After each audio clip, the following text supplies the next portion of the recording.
Po kasi, ipaliwanag ko lang, dito po kasi yung booking dito, sa online po ang booking, hindi yung pagpupunta kayo dito, tsaka magpabubok, tapos gusto nyo na rin na. May mga nakapila po, hindi ko po kayo tinataboy. Kung gusto po, wala po kaming ganyan. Kumbaga, syempre, sana maintindihan nyo, yung mga pupunta rito, hindi po yung pumunta ka rito, nagpabook, tapos ngayon din, gusto nyo, hindi po ganyan. Sa online po tayo magpabook, kasi marami pong pasyente rito. Iniiwasan po natin yung misunderstanding. Magpabook po tayo sa page. 3M Massage, Master 3M Care. Yan po. Ano po sa atin, sir? Yung balikat ko. Ano po nangyari sa atin? Naglo-long drive lang po ako tapos biglang sumakit. Okay. Tapos ngayon po, isang buwan na po siya, hindi pa rin na. Lalo pag Long nakapag-drive po, nakaganyan. Kaya ngawit o sumasakit talaga? Sumasakit po hanggang dito. Sumasakit talaga, okay. Tsaka yun dito po Tsaka yung lower back mo. Oo.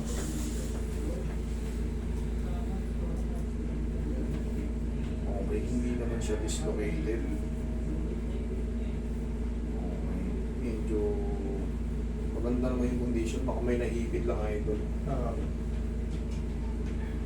Kasi malalaman mo yun pag dislocated. Ito, pag kinapa ako to, tsaka ito. Itong pinaka-head na to. Siyempre, baka ito, itong buko na to, umuusog yan dito. Pero kung naman, may naipit lang yun idol. Tapos, nadagdagan na lang. Siyempre, natutulog tayo ng patagilid. Nadagdagan. Pero madali lang yan. Madali lang yan, pasok mo na. Yan ang ibig ko sabihin. May matitira lang dyan, mamaya mahina na. May pain pa siya, pero mahina na.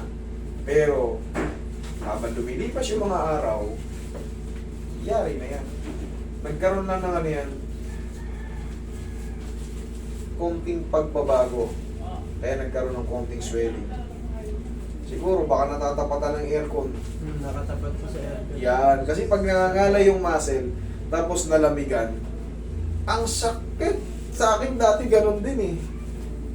Siyempre gusto ko malamig kasi sa Saudi, mainit. Tumatago siya. Tinapat ko ngayon yung aircon, tapos natulog ako. Pag-iisip ko, sakit ng muscle ko. Pero natanggal din. Siyempre ako nag-aayos niyan eh. Minsan ginaganon-ganon ko lang yan. Mag-isa.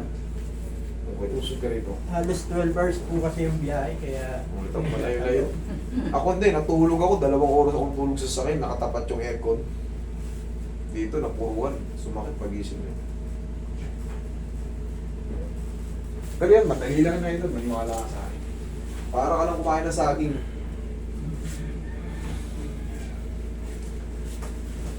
Sige ang patagilid. Masakit din yung balakang mo, di ba? Mainit ka. Pero yung mga ganitong mga sakit-sakit ng shoulder, mas maganda, ipaayos nyo agad.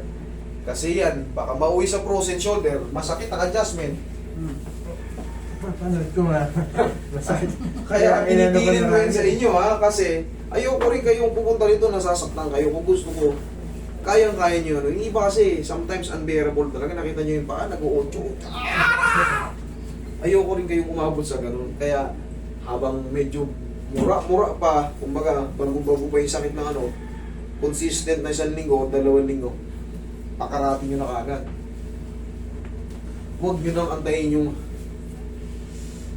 naku po, taba, masakit yun. Taba. Kailangan nyo na magbaon ng 10 kilo na sa loob. Ito, kahit wala kang baon. Ano ka lang dyan? Stay cool ka lang dyan. Sa higaan.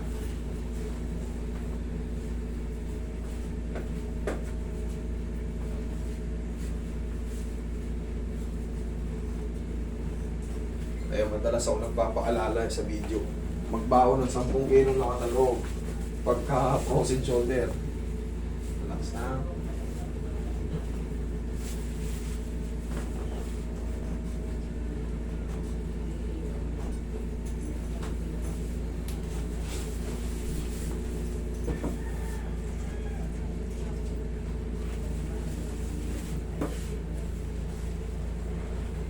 Naglag mo na katamo.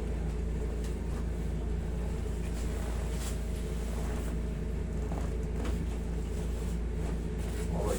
Nakang pala kami din kasi.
malambot na. Ikaw mag-check. Ha? Okay? Sige. Dire-diretso na yan. May matira. Okay? Thank you.